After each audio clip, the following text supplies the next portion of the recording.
Hello दोस्तों, स्वागत है आप सभी का इस वीडियो में। इस वीडियो में आज हम लोग रेलवे संबंधित जीके जीएस के महत्वपूर्ण प्रश्नों को जानेंगे जो रेलवे के सभी एग्जाम में बार बार पूछे जाते हैं। तो जानने के लिए वीडियो को लास्ट तक देखें और चैनल में पहली बार है तो चैनल को भी सब्सक्राइब कर लें। तो पहला क्वेश्चन है हम लोग का, सरकार द्वारा निर्धारित बाधाओं या प्रतिबंधों को दूर करना कहा जाता है। क्या कहा जाता है? सरकार द्वारा निर्धारित बाधाओं या प्रतिबंधों को दूर करना। तो इसका करेक्ट आंसर हो जाएगा ऑप्शन डी, उदारीकरण। उदारीकरण कहा जाता है सरकार द्वारा निर्धारित बाधाओं या प्रतिबंधों को दूर करना को। फिर अगला क्वेश्चन हम लोग का, अर्थशास्त्र में उपकरण, मशीनें, इमारतों जिनका उपयोग कई सालों से उत्पाद में किया जा सकता है उन्हें कहा जाता है। क्या कहा जाता है वो बताना है। तो ऑप्शन ए में है कार्यशील पूंजी, ऑप्शन बी में अचल पूंजी, ऑप्शन डी में मानव पूंजी, ऑप्शन डी में सभी विकल्प सही है। तो इसका करेक्ट आंसर हो जाएगा option B is a correct answer, अचल पूंजी। अचल पूंजी कहा जाता है गाइज।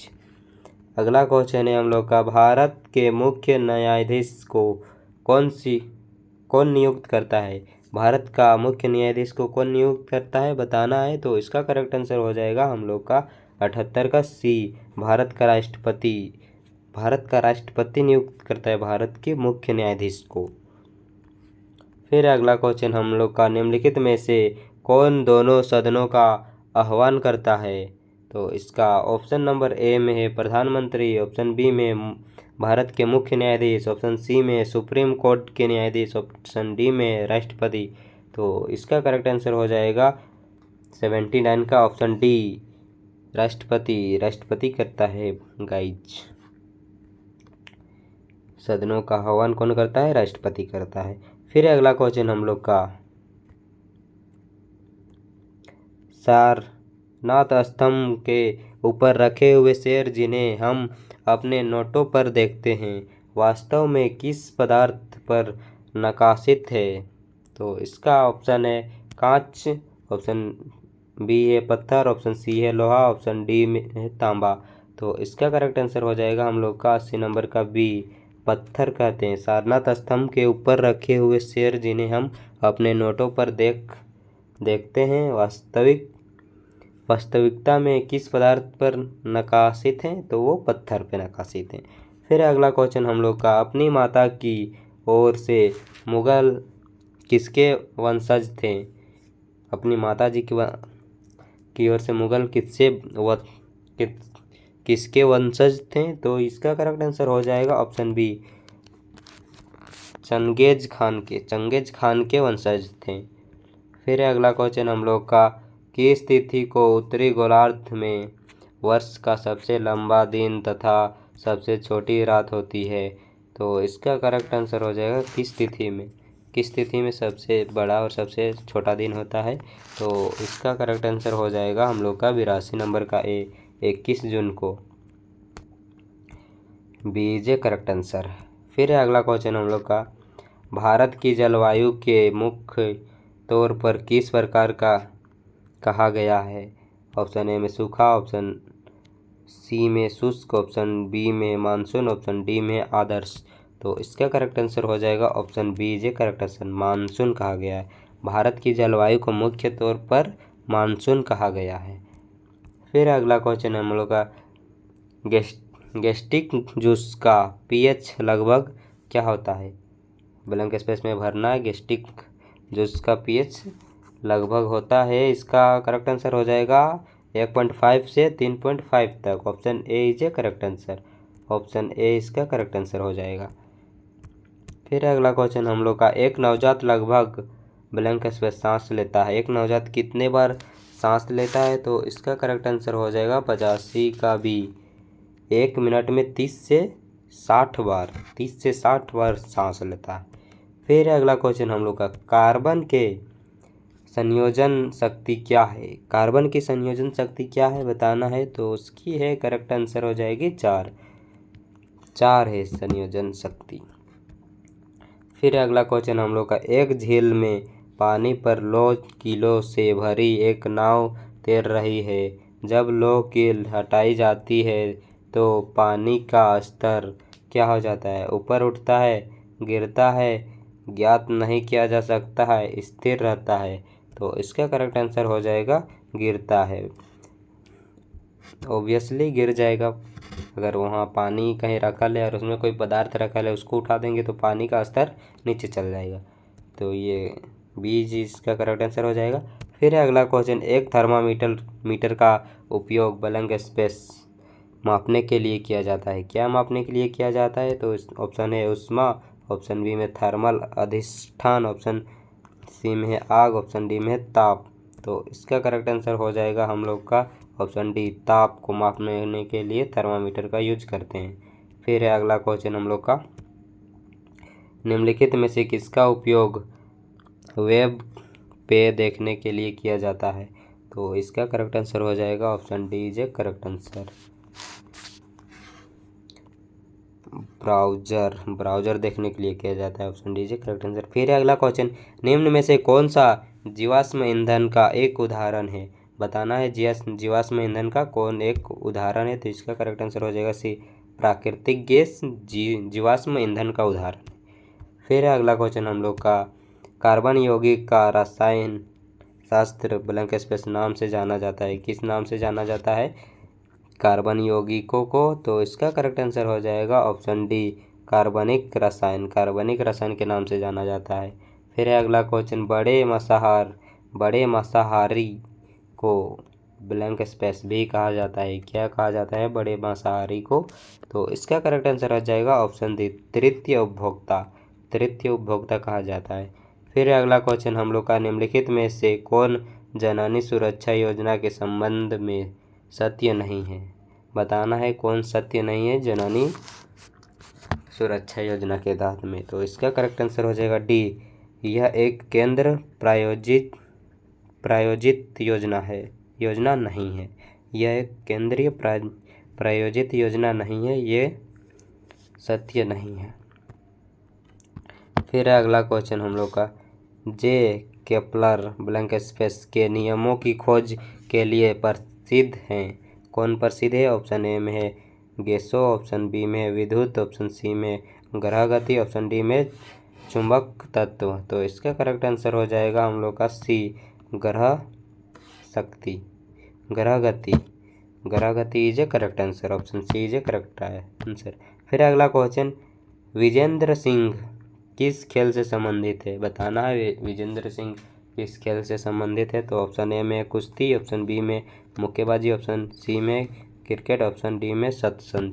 तो इसका करेक्ट आंसर हो जाएगा 95 का बी, मुक्केबाजी से। विजेंद्र सिंह मुक्केबाजी से संबंधित है। फिर अगला क्वेश्चन हम लोग का, रामचरितमानस के लिए तुलसीदास द्वारा किस भाषा का उपयोग किया गया है? बताना है किस भाषा का उपयोग किए हैं। तो ऑप्शन ए में संस्कृत, ऑप्शन बी में है पाली, ऑप्शन सी में प्राकृत, ऑप्शन डी में अवधी। तो इसके करेक्ट आंसर हो जाएगा डी, अवधी भाषा के प्रयोग किए हैं तुलसीदास जी। फिर है अगला क्वेश्चन हम लोग का, निम्नलिखित में से किस हॉलीवुड अभिनेत्री ने सबसे पहला जेंडरलेस पुरस्कार प्राप्त किया? तो इसका ऑप्शन ए में ह्यूग जैकमैन, ऑप्शन बी में एम्मा वाटसन, ऑप्शन सी में टॉम क्रूज, ऑप्शन डी में ब्रैड पिट। तो इसका करेक्ट आंसर हो जाएगा 97 का B, Emma Watson is a correct answer. फिर है अगला क्वेश्चन हम लोग का, फ्रीडम इन एग्जाइल नामक पुस्तक के लेखक कौन है? तो इसका करेक्ट आंसर हो जाएगा हम लोग का C, Dalai Lama is a correct answer. फिर है अगला क्वेश्चन, चागोस आर्कीपेलागो विवाद किन दो देशों के बीच तनाव का कारण है? तो इसका करेक्ट आंसर हो जाएगा ऑप्शन सी, यूनाइटेड किंगडम तथा मॉरिशस के बीच। फिर अगला क्वेश्चन, भारत से थाईलैंड हाईवे किस देश से होकर गुजरता है? तो इसका करेक्ट आंसर हो जाएगा बी, म्यांमार से होकर गुजरता है भारत से थाईलैंड हवाई। फिर अगला प्रश्न हम लोग का, नंदा देवी शिखर स्थित है। नंदा देवी शिखर कहाँ स्थित है? उत्तर प्रदेश में, हिमाचल प्रदेश में, उत्तराखंड में, जम्मू और कश्मीर में। तो इसका करेक्ट आंसर हो जाएगा option number C. Option number C Uttarakhand. Uttarakhand is a correct answer. फिर अगला प्रश्न हम लोग का, गुरु शिखर पर्वत चोटी अवस्थित है, कहाँ अवस्थित है? ऑप्शन ए में है उत्तर प्रदेश, ऑप्शन बी में हिमाचल प्रदेश, ऑप्शन सी में राजस्थान, ऑप्शन डी में हरियाणा। तो इसका करेक्ट आंसर हो जाएगा हम लोग का option number C is a correct answer, यानी Rajasthan. Rajasthan is a correct answer. फिर अगला प्रश्न हम लोग का, निम्नलिखित में से किस राज्य में दक्षिण पश्चिम मानसून से वर्षा नहीं होती है? तो इसका ऑप्शन ए में है तमिलनाडु, ऑप्शन बी में केरल, ऑप्शन सी में महाराष्ट्र, ऑप्शन डी में गुजरात। तो इसका करेक्ट आंसर हो जाएगा option number A, Tamil Nadu is a correct answer. देख सकते हैं, Tamil Nadu is a correct answer. फिर अगला प्रश्न हम लोग का, भारत में वर्षा का औसत है, भारत में वर्षा का औसत क्या है? ऑप्शन ए में 110 सेमी, ऑप्शन बी में 118 सेमी, ऑप्शन सी में 125 सेमी, ऑप्शन डी में 135 सेमी।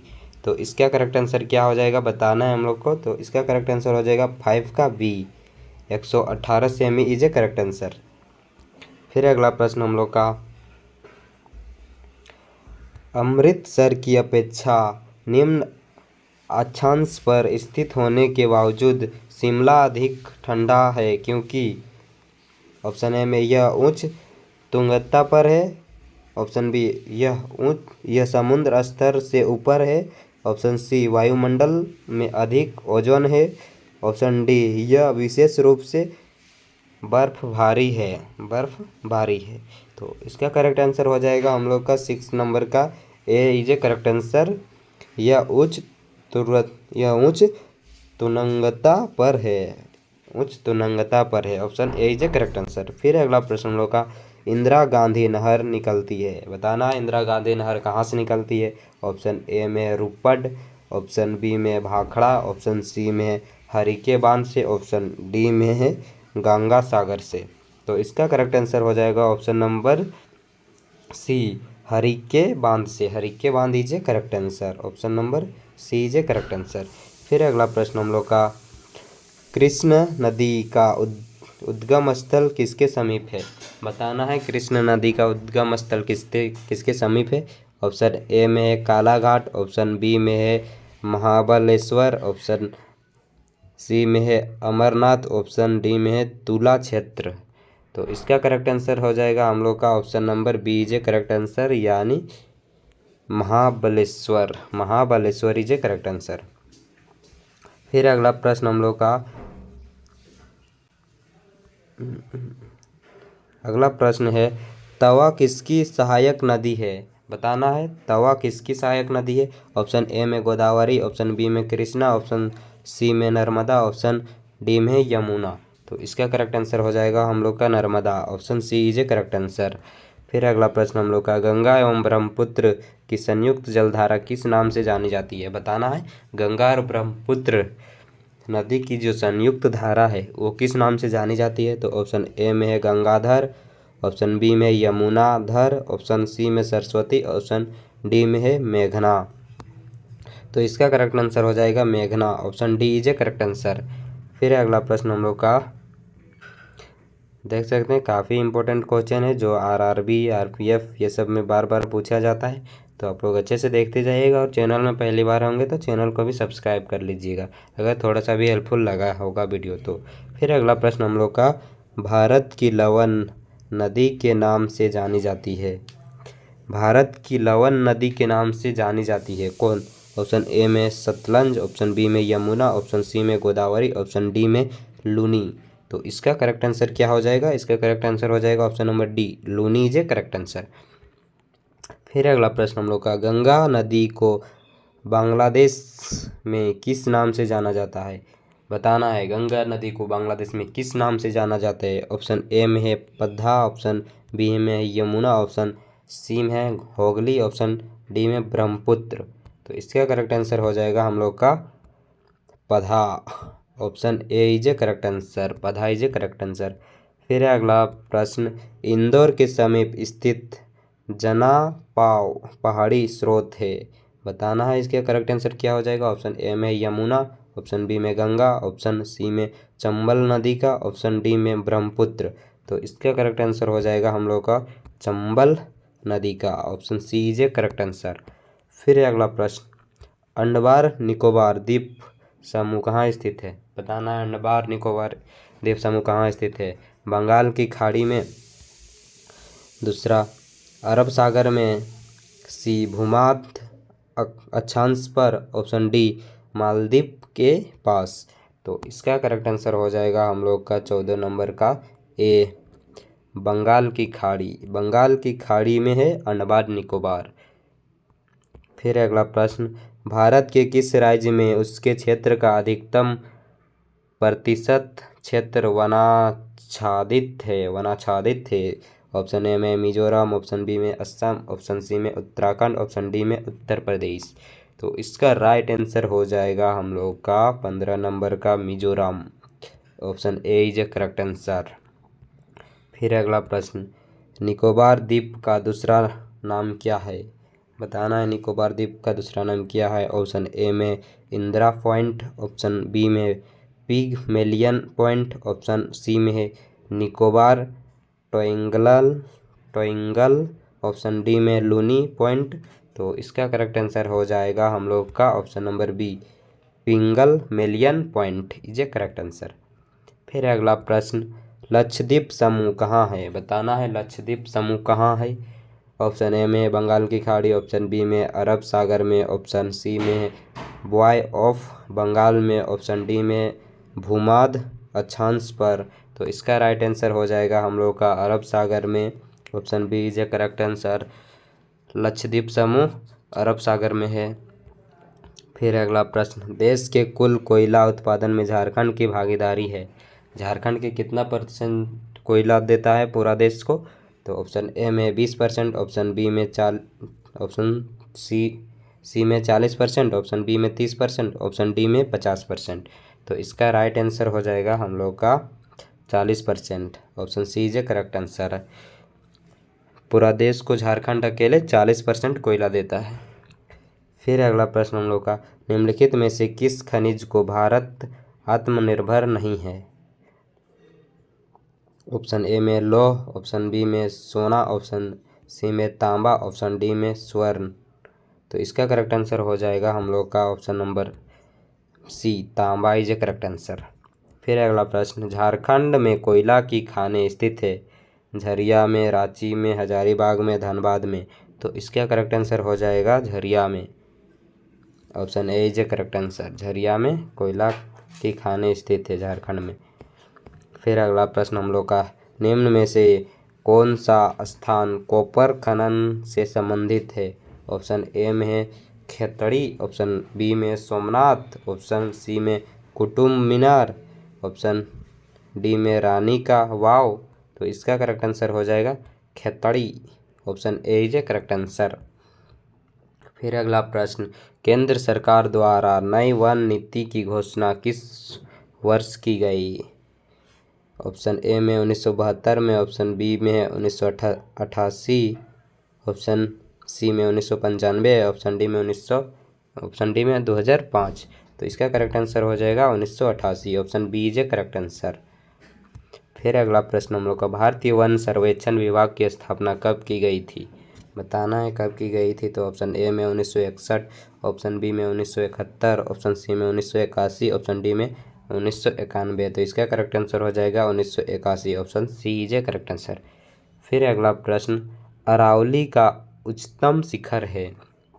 अरावली का उच्चतम शिखर क्या है?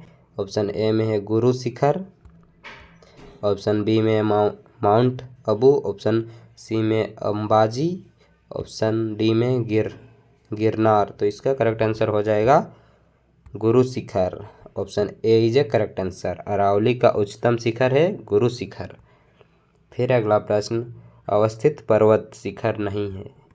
बताना है अवस्थित पर्वत शिखर कौन नहीं है। तो ऑप्शन ए में गोसाई थान, ऑप्शन बी में है धूपगढ़, ऑप्शन सी में है अरवलगनान, ऑप्शन डी में है उड़ैनपुर। तो इसका करेक्ट आंसर हो जाएगा हम लोग का Gosainthan, option A is a correct answer. आज के लिए इतना ही। अगर वीडियो थोड़ा सा भी हेल्पफुल लगा हो तो चैनल को सब्सक्राइब कर लें इसी तरह का क्वेश्चन पाने के लिए। काफ़ी इम्पोर्टेंट प्रश्न है, अच्छे से देखते जाइएगा सबको। Thanks for watching.